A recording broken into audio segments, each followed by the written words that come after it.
Did you know that kids start showing signs of racial bias as early as 2 years old? Well, if that isn't enough reason. Stay tuned to hear 5 reasons you should talk to your kids about race and racism today. For more educational videos on race, history, and current events, please subscribe to this channel and power to the people, fist bump that notification bell for weekly content updates.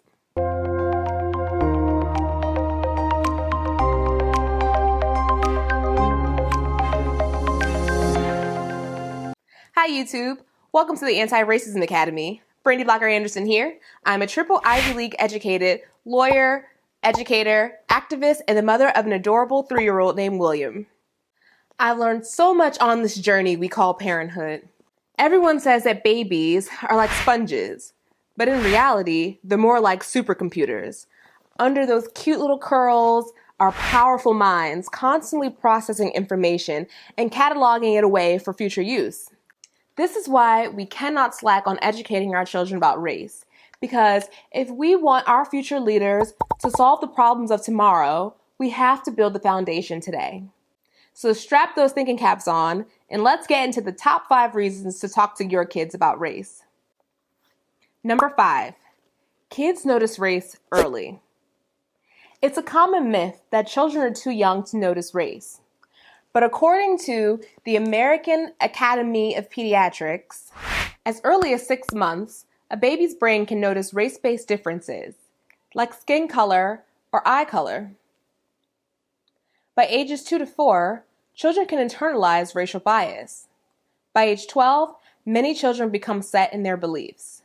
This means that parents have just over 10 years to mold their children's learning process to decrease racial prejudice and increase acceptance and understanding.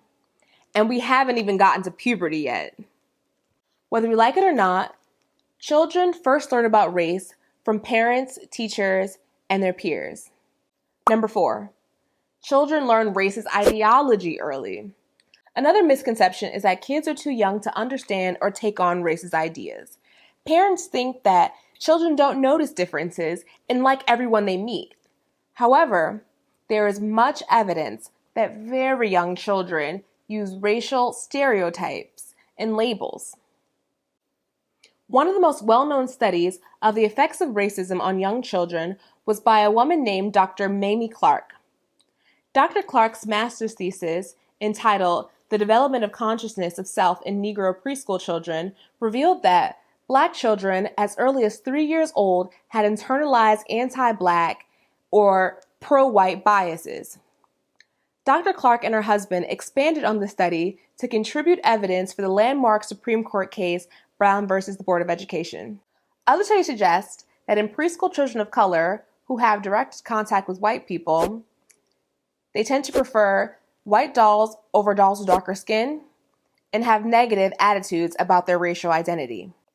On the other hand, studies involving white children suggest that white children learn and use racial labels at an extremely early age, often before they can classify the ideas of alike and different.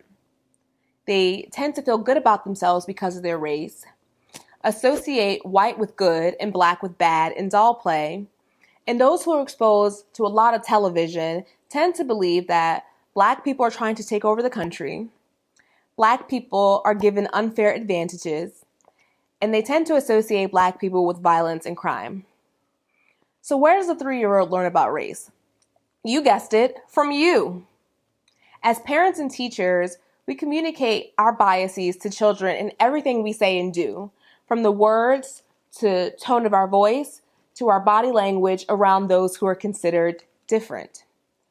Every day your child is learning something new about race, from the time they're infants through their adolescence and beyond. As an experiment, comment down below what age you were when you or your child first noticed race. Number 3, if you don't teach them, someone else will. Another common myth is that families can control everything their children learn about race. This can't possibly be true because, like us adults, children live in a racialized society, and the messages about race will find themselves in one way or another. Our actions speak louder than our words.